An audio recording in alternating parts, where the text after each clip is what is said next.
Para may idea tayo, mag-review tayo. Nakita nyo yan na 3-point area? Anak, ano mo nga yung 3-point area? Turo mo nga. 3-point na guhit. Ituro mo yung 3 points na guhit. Yan, yung naguhit na mahaba. O, dikitan mo ng kamay mo. Abot mo ng kamay mo. Yan, yan na mahaba na yan, di ba?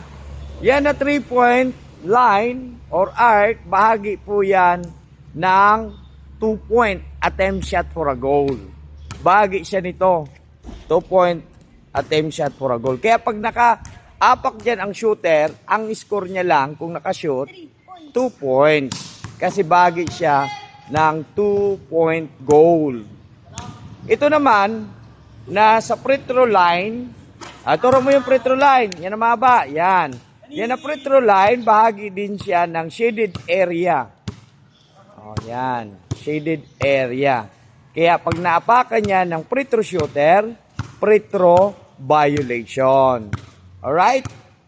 At sa pag-free throw, dapat dyan lang sa loob ng semicircle above the free throw line para legal play, legal free throw.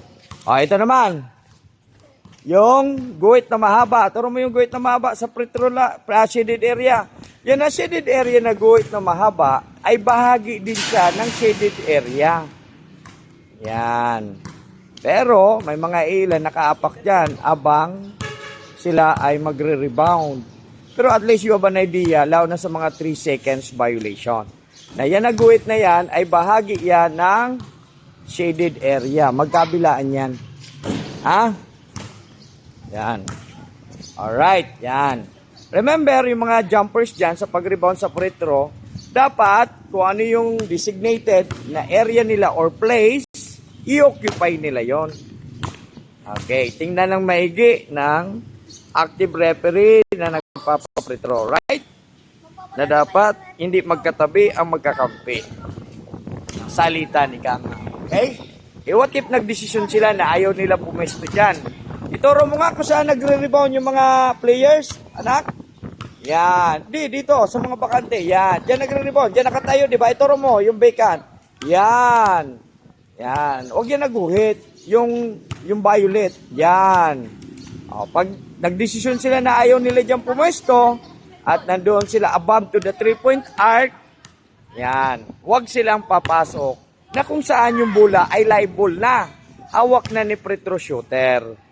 Kasi magkakaroon ng violation sa part ng kung sino yung pumasok. It's either offensa or depensa.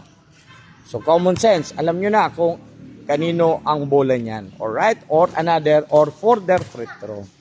Alright? So now, how about here? Dito naman, sa sideline or end line. Sideline itong gilid. At ito naman na end line or baseline, itong gilid naman dito sa ilalim ng ring or backboard. Yan na guhit na yan, tinatawag natin yan boundary line. Composed of end line and sideline. Yan po ay bahagi ng playing court. I should say bahagi ng outside. Outside. That boundary line is not part of the playing court. Bahagi siya ng outside. So, Teacher EBM, pag naapakan ba yan, naguhit na yan, violation ba ng thrower? Na-discuss ko na yan. By rules, that is part of the outside, so therefore legal play. Pero may mga binyo na kung saan ang nangyayari, nasa house rules nila na kapag umapak sa guhit, sa end line or sideline, si thrower umapak sa guhit ay violation. Alamin kung ano ang nakasanayan at or practice sa binyo o sa liga na pinipituan natin o naglalaro. Yung mga player and coaches, alam niyo po sana yan, no? How about this, the mid-court line, yan na mahaba na guhit. Nakikita niyo yung kulay puti na mahaba.